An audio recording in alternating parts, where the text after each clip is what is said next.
both sides? Is it easier looking forward the other day? Today is actually no. Well, it was even, but yes and no. Yes, in that the first defense won the day and the first offense won the day. Today is always the day that I go.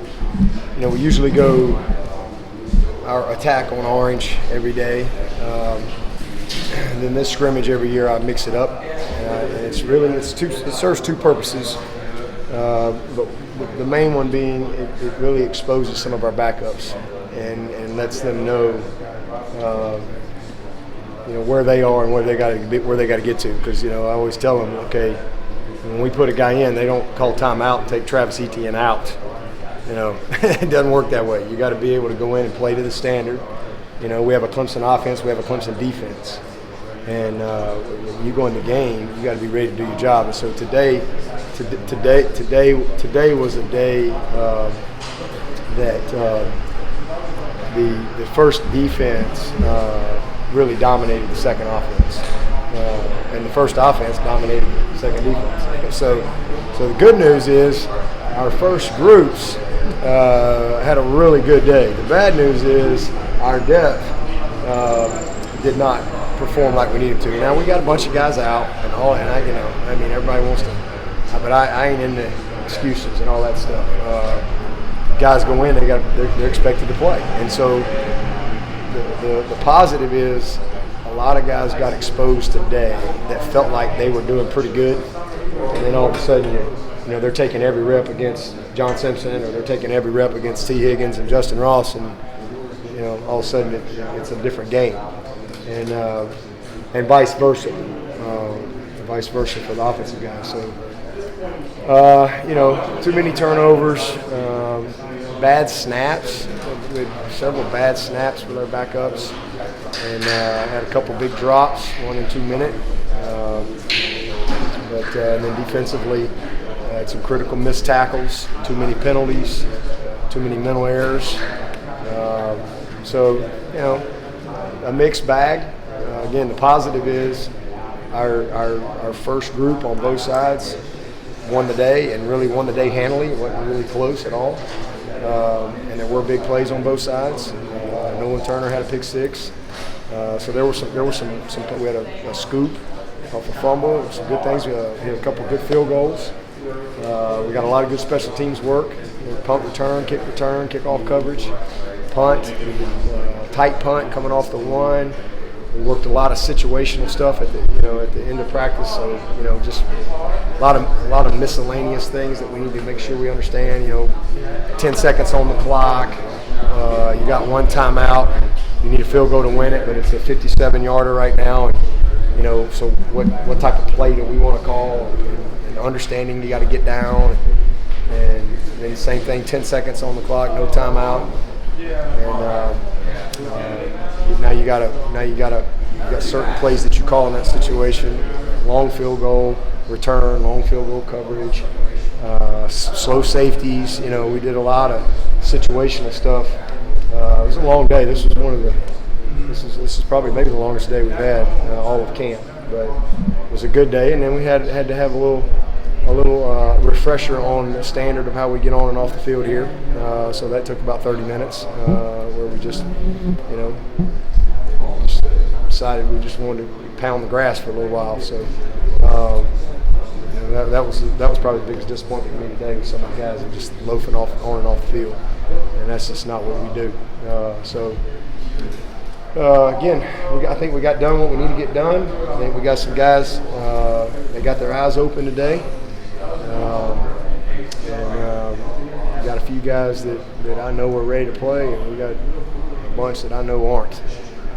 It's our job now to take. So I tell them all the time, guys, you don't get but two of these, and this is a big day for some of them. And some guys took a step forward, and some of them took a step back. So now we assess. We got to make some decisions personnel-wise, because now it's the next few days is about getting our team healthier, because we're beat up. And that's kind of what I expected it to be going into tomorrow. So tomorrow will be meetings and inside jog through practice. And then we're going to give them Saturday and Sunday off and just let them rest. and recover and kind of refocus and then come back here, finish camp Monday and Tuesday. Still have some competitive work, but the live work, most of the live work, the scrimmage work is done. And the school starts on Wednesday, so we got to start getting ready to play. Next week we'll start turning the page, getting ready for Georgia Tech. And I know the guys will be excited to start looking at somebody else and all that, but you know, we got what we got as far as camp, and now we got to start really dialing in, you know, next week, and not repping 3 groups, start repping 2 groups, and start getting the guys that we think are give us the best chance to win ready to play, and then go from there. Tony was saying the offensive line, the second unit had some struggles today. Were there some guys on the first defense that you were pleased with? Yeah, and we, you know, we're a little thin, and we had some guys. Maskell got banged up early, and then Justin Foster was out today, so we didn't have a lot of depth at the end. But you know, I thought those guys showed up. AJ made a couple plays. Xavier Thomas made some plays. Hogan was active until he got banged up and was out. So just not good depth. But I thought Niles and Jordan, they won the day. They gave up a few plays, but then they dug in. And Purple couldn't finish. Purple actually made a few plays and got in position, but they couldn't finish. So it was good to see the defense. You know, they've been a little bit, but they settled in and made the plays that they needed to make to stop the drive. And then the flip side, you know, same thing. Our orange, our one offense, had some big plays. Swarm had them a couple times and couldn't hold them. So a little disappointing there, but I thought the 2-minute work was good for us today. Got some really good couple of different drives, different situations, field goal, touchdown. And had some good things kind of pop up that challenged us as coaches, you know, because a lot of it's getting us ready too, you know, from a game management standpoint. So it was a good day. Who stood out on that first team offense that stood out first individually? Trevor. He's pretty good. Yeah, you know, I mean, I think our first group up front's got a chance to be pretty good. I'm really pleased with our OL. And we got some backup guys that are going to be able to really help us too. But that first group has really done a nice job. Travis had probably his most extensive day today. He really needed a good work day like today, and made some nice plays. Had a couple touchdowns, and Lynn J had a good day today. Good to see him. He made a couple of really nice cuts. You know, progressing, and then our receivers. I mean, we got a bunch of guys that have been very steady outside. That whole group's been very steady. J.C. Chalk probably had his best day today. He had 3 or 4 really nice catches. One, I think it was either I can't remember if it was a touchdown or got down to 1. But he's catching the ball well. He's playing with confidence. And then probably the guy that I hadn't talked a whole lot about, and he missed the first scrimmage, but probably the most improved player from spring is Jalen Lay. And that doesn't mean he's Dwayne Allen just yet. But from where he was in the spring, he's probably the most improved player and is going to be able to help us. I'm really pleased with him, man. He's playing with confidence. He's catching the ball. He's made some tough catches. He's playing fast, and so you know he's still a work in progress. That's a very difficult position in our scheme, but he is much improved, which is a big shot in the arm for us because we're going to need him. And then Luke Price is another guy that is going to help us for sure. And you know, just kind of waiting to get Davis back. Davis has been doing everything mentally, and he's done all the walkthrough stuff. But you know, just still waiting for them to cut him loose to where he can physically go do it. And it's a shame to miss camp, but he's probably a guy that's going to probably have to help us, and I'm hoping that he can. But you know, still we see him do it full speed. It's hard to be sure. I think he's got the right mindset. But we'll see. But Jalen is much improved. I'm very encouraged with him. And then another guy that I just will brag on is Jackson Carmen.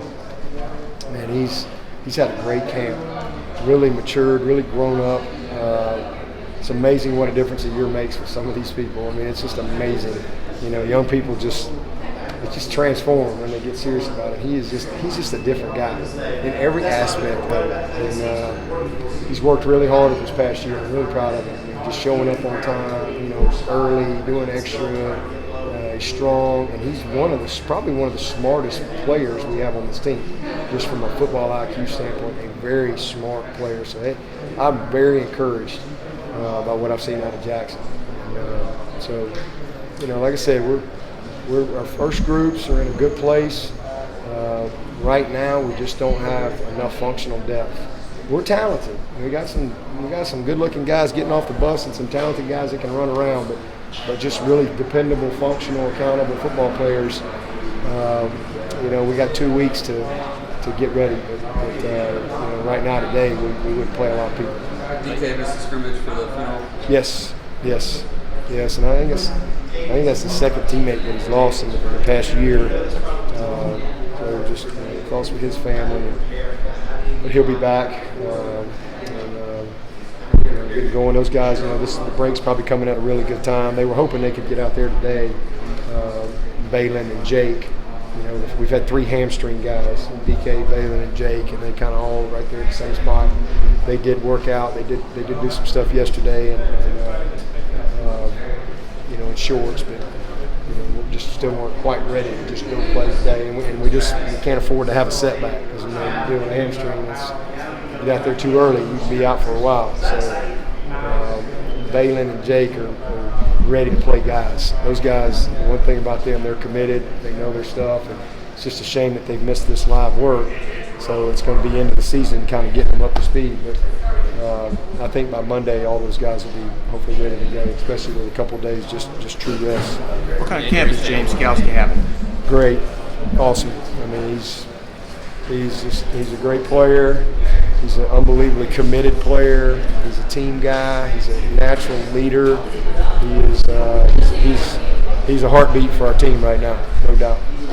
About 2 weeks out now from an injury standpoint. Any guys Say that again? said about 2 weeks out now from the opener from an injury standpoint. Any guys you're worried about? Davis. I'm just still trying to get him back. I think unless we have a setback with BK or Balin or Jake, we feel like that they're going to be ready to go on Monday, but and they got a couple weeks to get ready, almost 2 weeks. So we feel like they'll be ready, but you could have a setback there. But right now they look good, they're on schedule. And then all the other guys, probably the only other one's Latson. If he's not, we're hoping he's ready. It might be close on him. He's going to be fine. He looks good. Actually ran today, I think. So he thinks he's going to be back anyway. So he's got the right mindset, and they kind of should be. It's going to be right there. It'll be close. So, but if not, he'll be ready to go. Coach, you mentioned the bad snaps today. There was another one the other day that on the scoop and score. Has Pollard been pretty consistent with his snaps? He has. Yep. He's had a couple that have been a little high. Lucky we got a 6'6" quarterback back there, so he's got a little more room for error. But yeah, we've had some just sloppy snaps. It's been mostly our second and third groups. We rep a lot of guys, and especially Robbie. We cross train a lot of guys, and sometimes we get some of these late in the day and we get a little sloppy. But the first one we had was with our twos, and it was early in the scrimmage. Cade's out right now too, so he rolled his ankle, so he wasn't able to go today. So we got some young guys in there, and you get a little tired. And next thing you know, it's a bad snap, but we got to clean that up for sure. You spoke on the young O-line. Was Blake Yeah, Blake's back. You spoke on the young O-line guys earlier. What about Matt Bockhorst? Where's he come from since last year? Same thing as Jackson. I mean, just enormous improvement. I mean, Bockhorst he's kind of 1B. I mean, he is a really, really good player and a guy that loves it. He loves to be coached, loves to practice, loves to prepare. I mean, he's what you want. I mean, he is tough. Don't like to get beat. It's important to him to be a great player. I'm really proud of Bach. He's going to be a big factor for us. How did Potter do today? Potter had a good day. Had a good day yesterday too. He's had a couple of good ones. He had a 51-yarder Tuesday, yeah. And then came back yesterday, solid day, and a good day today. So made his kicks and his kickoff. He kicked one. I think he hit the heel. I mean, he's just gotten strong. He's really gotten in the weight room. And he kind of likes how his muscles look, and so he's really worked hard at it, and it's that just develops more confidence, and it translates to the field. So I was pleased with him today, and Spires too. Spires had a really good day, and Aiden has made a little progress the last couple of days, just trying to become more consistent. But was really pleased with Will today. Really a couple of nice kicks. Is AJ a guy you feel like on that side of the field when he's got his man, you feel like he's going to win that battle most of the time? Yeah.